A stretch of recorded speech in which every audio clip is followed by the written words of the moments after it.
વડોદરા જિલ્લાની અને શહેરની વાત કરીએ તો વડોદરા અને જિલ્લા અને શહેરમાં લગભગ આપણે 346 જેટલી બેઠકો ઉપર ઇલેક્શન થવા જઈ રહ્યું છે, જ્યારે 46 બેઠકો બિનહરીફ જાહેર થયેલી છે અને કુલ 940 જેટલા ઉમેદવારો આમાં ભાગ લઈ રહ્યા છે.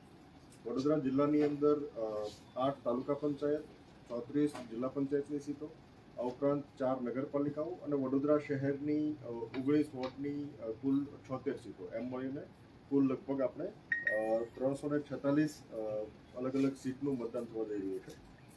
આમની અંદર કુલ મતદારોની વાત કરીએ, એસઆઈઆરની પ્રક્રિયા પછી જે રિફાઇન થયેલી મતદાર યાદી છે એ 1 એપ્રિલ 2026ના રોજ પ્રસિદ્ધ થઈ, જેમની અંદર કુલ પ્રસિદ્ધ થયેલા મતદારો જે હતા એમાં 21,95,738 મતદારો જે નોંધાયેલા છે એ આમાં મતદારો બન્યા છે અને મતદાનની પ્રક્રિયામાં ભાગીદાર થશે.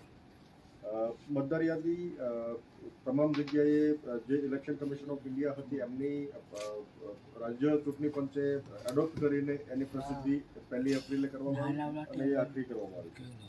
એવી જ રીતે મતદાન મથકોની વાત કરીએ, મતદાન મથકો કુલ આપણા અલગ અલગ ભાગોની અંદર જે મતદાન મથકો છે એ 2406 મતદાન મથકો છે અને એમની અંદર તાલુકા પંચાયતની અંદર અને જિલ્લા પંચાયતની અંદર મતદાન મથકો સમાન રહેશે, જ્યારે નગરપાલિકા અને મહાનગરપાલિકાના મતદાન મથકો એમના રિસ્પેક્ટિવ જ્યુરિસ્ડિક્શનમાં મતદાન મથકો રહેશે. મતદાન મથકો ઉપર આપણે એશ્યોર્ડ મિનિમમ ફેસિલિટીઝ, એમની અંદર પીવાના પાણીની વ્યવસ્થા હોય, શાયદો હોય, મેડિકલ ફેસિલિટીઝ હોય, એ તમામ વ્યવસ્થાઓ કરવામાં આવી છે. મતદારોની અંદર ખાસ કરીને કોઈ વયોવૃદ્ધ હોય, પ્રેગ્નન્ટ વુમન હોય, દિવ્યાંગ હોય, એ મતદારો માટે અલગથી એમની ક્યુમાં ઊભું ના રહેવું પડે એ પ્રકારની વ્યવસ્થા પણ સ્થાનિકે રાખવામાં આવી છે અને મતદારોની સહુલિયત માટે એમની સુવિધા માટેની આવશ્યક તમામ પગલાઓ ત્યાં હાથ ધરવામાં આવ્યા છે. મતદાન મથકોનું વેરિફિકેશન પણ ઝોનલ અધિકારીઓ મારફતે કરવામાં આવેલું છે અને તમામ મથકો મતદાનની પ્રક્રિયા માટે પૂર્ણ રીતે સજ્જ છે. ઈવીએમની વાત કરીએ, ઈવીએમની અંદર આપણે આપ સૌ સારી રીતે વિદિત હશો કે આપણે આમની અંદર મતદાનની પ્રક્રિયામાં બીયુ અને સીયુ બેલોટ યુનિટ અને કંટ્રોલ યુનિટનો ઉપયોગ કરતા હોઈએ છીએ, વીવીપેટનો આપણે સ્થાનિક સ્વરાજ્યની ચૂંટણીમાં ઉપયોગ કરતા નથી. આમની અંદર ખાસ કરીને આપણે તમામ જગ્યાએ મતદાન મથકો ઉપર આપણે ઈવીએમ રાખવાના છીએ. માત્ર આપણા 8 જેટલા શહેરના વોર્ડ છે, સીટો છે અને એક નગરપાલિકા ડભોઈનો જે વોર્ડ છે એમની અંદર આપણે 2 બીયુ હશે, બાકી તમામ જગ્યાએ 1 બીયુ અને 1 સીયુથી મતદાન થવાનું છે. જ્યાં 9 છે ત્યાં ઉમેદવારોની સંખ્યા 14થી વધારે હોય તો એ કિસ્સાની અંદર આપણે 2 બીયુ રાખતા હોઈએ છીએ. આમની અંદર વિશેષ કરીને મતદારો મારફતે કાળજી એ પણ રાખવાની હોય છે કે આપણે નગરપાલિકા અને મહાનગરપાલિકા એમની અંદર મલ્ટી ચોઇસ બેલોટ યુનિટ હશે, જેમની અંદર આપણે 4 ઉમેદવારોની પસંદગી એક જ બેલોટ યુનિટમાં કરવાની છે. એટલે મતદાન કરવા જઈએ ત્યારે એક સાથે આપણે 4 બટન દબાવવાના છે અને પછી રજીસ્ટર કરવાનું છે. જો કોઈ પસંદગી ખોટી થઈ હોય તો આપણે એમાં એક બટન ડિસિલેક્ટ કરીને એને રદ કરીને એના પછી બીજું બટન પણ આપણે દબાવી શકાય છે, પણ 4 મતદારો આપણે પ્રેસ થઈ જાય ત્યાર પછી આપણે રજીસ્ટરનું બટન દબાવવાથી એ મતદાન રજીસ્ટર થશે. કુલ આપણા જે અલગ અલગ એક્ટિવિટી છે એમાં 21,000થી વધારે આપણા સ્ટાફ એમાં ડિપ્લોય કરેલા છે. ચૂંટણી પ્રક્રિયા માટે પોલિંગ સ્ટાફની તમામ તાલીમો પૂર્ણ કરવામાં આવી છે, તમામ ને પૂરતી રીતે સજ્જ આપણી ઇલેક્શનની પ્રક્રિયાથી અને પ્રવર્તમાન જોગવાઈઓથી વાકેફ કરવામાં આવ્યા છે. સમાન રીતે પોલીસ સ્ટાફને પણ પૂરતા તાલીમબદ્ધ કરવામાં આવ્યા છે. એમનું પોસ્ટલ બેલેટની મતદાનની કામગીરી પણ પૂરી થઈ છે. ચૂંટણી પ્રક્રિયામાં પોલિંગ સ્ટાફ આપણો 13,234 અને પોલીસ સ્ટાફ લગભગ 7,939ની નિયુક્તિ કરવામાં આવી છે અને એ તમામની તાલીમ આપણે પૂરી કરી છે. એમનું ડિપ્લોયમેન્ટ આવતીકાલથી શરૂ થશે.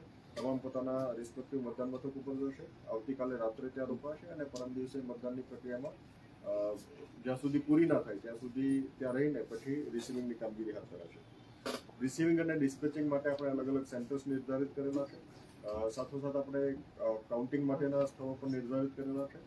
શહેરની અંદર કાઉન્ટિંગ જે છે આપણા પોલિટેકનિક ખાતે થવાનું છે, જ્યારે જિલ્લાઓની અંદર અલગ અલગ તાલુકા મથકોએ આપણા પોલિંગ આપણા કાઉન્ટિંગ સ્ટેશન્સ આપણે નિર્ધારિત કરેલા છે અને રિસીવિંગ અને ડિસ્પેચિંગ સેન્ટર પણ તમામ તાલુકા હેડક્વાર્ટરના સ્થળે છે. નગરપાલિકાનું પણ તાલુકાના સ્થળેથી જ આપણે એમનું રિસીવિંગ ડિસ્પેચિંગ કરવાના છે. આમની અંદર આપણે અલગ અલગ જે મતદારોની જાગૃતિ માટે SVEEP activity, systematic voter awareness programme પણ ચલાવેલો. વિશેષ કરીને સમય મર્યાદાને ધ્યાનમાં રાખીને આપનું ફોકસ મતદારોને ટ્રેનિંગ અને ડેમોન્સ્ટ્રેશન થાય, ઈવીએમથી નિદર્શન થાય એ દિશાનો વિશેષ પ્રયત્ન કરવામાં આવેલો હતો.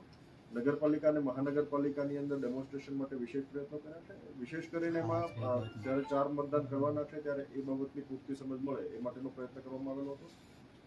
આપણા નવા ભળેલા 5 ગામો, ડભોઈની અંદર 4 ગામ અને વાઘોડિયાની અંદર 1 ગામ, આ ગામની અંદર કેમ કે મતદારો પ્રથમ વખત ત્યાં મતદાન કરવા જઈ રહ્યા છે એટલે આ ગામની અંદર વિશેષ પ્રયત્ન એવું કરવામાં આવેલો હતો કે આ 4 મતદાનની પસંદગીને પૂરતી રીતે એમને અવેરનેસ સ્પ્રેડ થાય અને એ દિશાના તમામ પ્રયત્નો રિટર્નિંગ ઓફિસર દ્વારા કરવામાં આવેલા છે.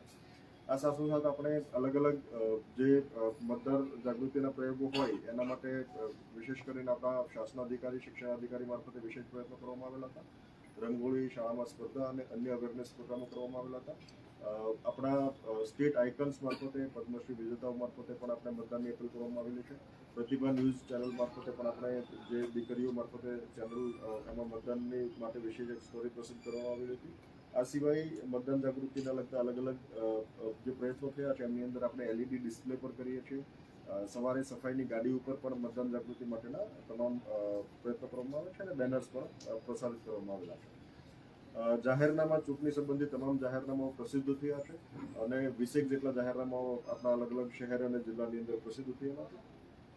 આચારસંહિતા ભંગ માટેની પણ પ્રવૃત્તિઓ બંને નોડલ અધિકારીઓ આપણા જિલ્લા અને શહેર માટે અલગ અલગ છે અને એમના અંતર્ગત જેટલી ફરિયાદો મળે એમનો નિકાલ પણ કરવામાં આવે છે અને પ્રોએક્ટિવલી પણ કામગીરી કરવામાં આવે છે. અત્યાર સુધીમાં 20 જેટલી ફરિયાદો આપણને જાહેર આચારસંહિતા ભંગની મળેલી હતી. એ 20 ફરિયાદનો નિકાલ પણ આપણી કક્ષાએથી કરેલો છે. કાયદો અને વ્યવસ્થાના ભાગરૂપે આપણે તમામ તકેદારીના પગલાં લીધા છે. તમામ ઈવીએમ અને સ્ટ્રોંગ રૂમ ઈવીએમની મૂવમેન્ટ એ પ્રોપર થાય, એમની અંદર પૂરતા સેફગાર્ડ્સ અને પોલીસ પ્રોટોકોલ જળવાય એ માટેના પ્રયત્નો કર્યા છે અને સાથોસાથ આપણા હથિયારો જે જમા કરવાની પ્રવૃત્તિ હોય એ પણ શહેર પોલીસ અને જિલ્લા પોલીસ મારફતે હાથ ધરવામાં આવી છે અને કુલ લગભગ 2500 આસપાસ આપણા હથિયારો પણ જમા લીધેલા છે.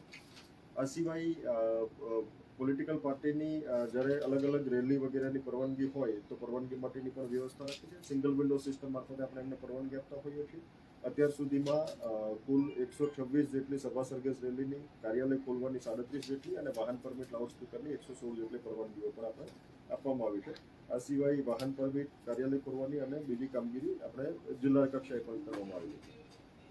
મુખ્યત્વે આપણી પ્રિપેરેશન તમામ જે છે એ પૂર્ણ થઈ છે. આવતીકાલે ડિસ્પેચિંગ થવાનું છે. ડિસ્પેચિંગના દિવસે પણ સ્ટાફના વેલફેર માટે જરૂરી તમામ પગલાઓ ભરવામાં આવ્યા છે અને સાથોસાથ ચૂંટણી પ્રક્રિયા ખૂબ શાંતિપૂર્ણ રીતે થાય, તટસ્થ થાય, ન્યાયી થાય એ દિશાનો પ્રયત્ન તમામ રાજ્ય ચૂંટણી પંચ મારફતે કરવામાં આવ્યો છે.